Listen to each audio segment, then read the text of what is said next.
Good morning, guys. Welcome back to the channel. Stressing in traffic this morning. It is now, what's the date today? It's Wednesday. It's coming fresh off Drift City on Sunday. I hope you guys enjoyed the video.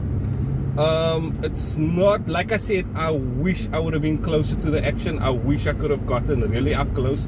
You guys know me, I get real close to burnouts and stuff. Yeah, that's the only like unfortunate vibe. It felt totally weird. Oh, somebody hit the back of somebody here. Yes, see. Oh, quite hard actually. We want the gaps, you know. These are stuff street for you, just so by the way. Oh, they also hit each other there. When taxis hit each other, that's fascinating. Fascinating, bro. Taxis hit each other. Impatient bastards. This is my takeaway from Drift City. Okay. They should have cancelled, but I did find out how much it cost them last time to cancel. So I get why they didn't cancel. I get why. The unfortunate thing is they had the worst rain.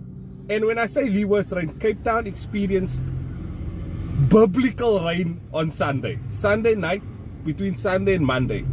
Biblical, killed plenty roads. But I mean, it's crazy how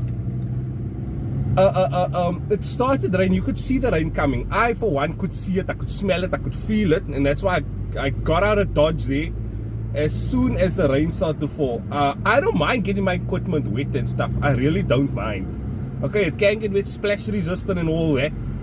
But I'm not going to stand there all wet and soggy and miserable. So I knew I had to get out there before the time, right? Also, if it's wet and people start drifting, it's not the same fierce drifting in the wet as it is in the dry. Okay? So for me, it was just like I enjoyed it for that little bit of time. Now, it's unfortunate there was 150 rand that I paid, right? And I only had event time of 11 o'clock till about 20 past 12, right? That's how long. So 1 hour, 20 minutes.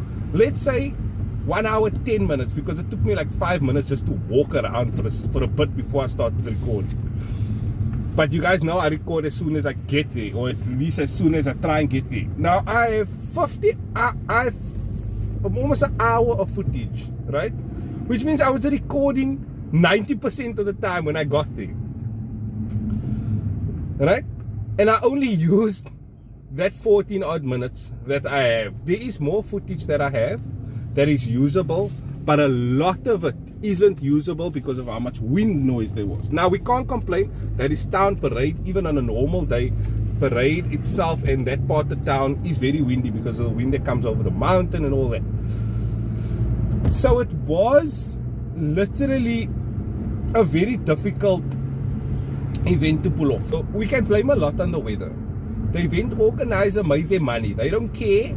They made their money from all the ticket sales. That's why all the pre-sales, that's why it's good for an event to have pre-sale tickets, because you sell a lot of tickets and a lot of people unfortunately didn't even go. I know at least 3 people that I know of that got tickets from somebody that didn't come. Okay, but I mean the ticket was already sold, so nobody really cares. Also,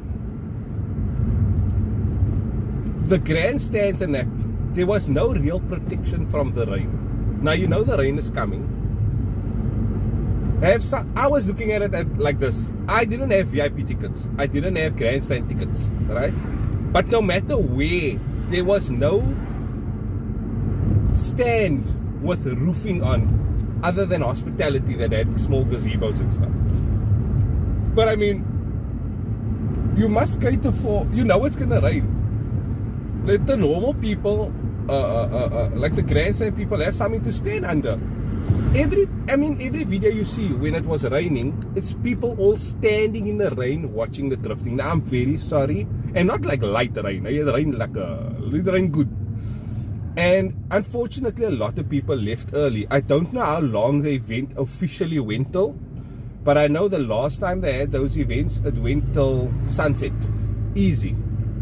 So here's my takeaway from this whole thing. They can keep the event more to the summer. I know summer is very hot, but more to the summer, whether it be maybe December holidays when more people can come, but before like Christmas time. But then town's already busy. But then again, you get all that influx of like tourists and stuff like that. Maybe November. If not November, then February, Easter time. Have it then. When summer is now knocked itself off, we're coming nicely into autumn now, and then we can have the event. I think that needs to be done now. And then you're pretty much out of the rainy season. But you can't really predict Cape Town with global warming and all that crap. Also, the way the drifting was set up was crappy.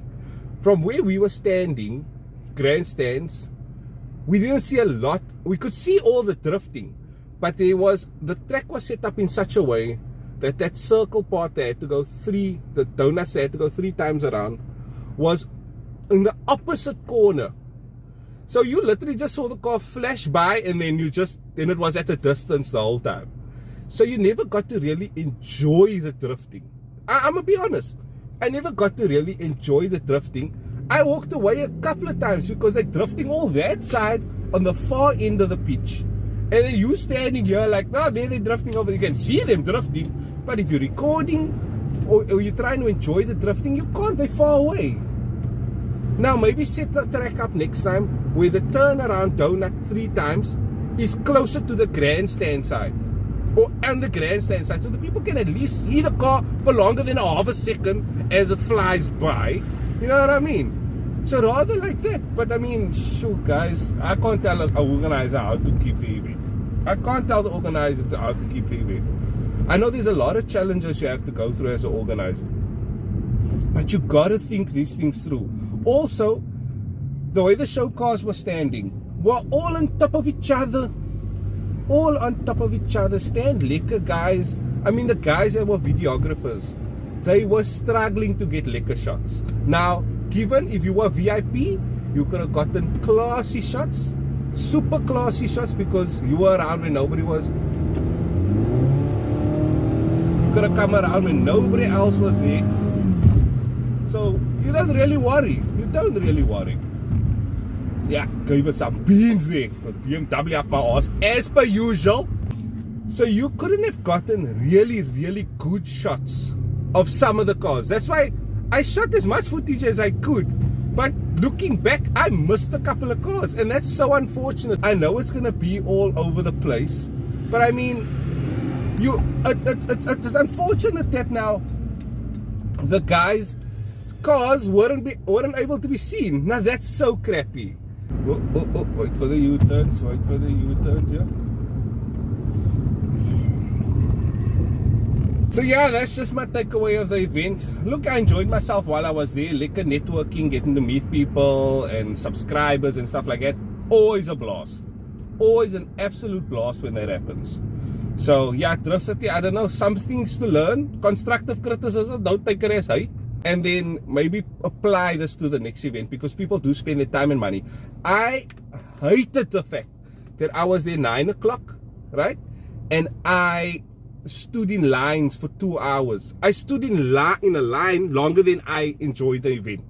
And I look at that and I go, sure, what a waste of time. Now, I'm glad I came early because I was early in the line, but it doesn't really matter. At a big event like this, being first in line doesn't really matter.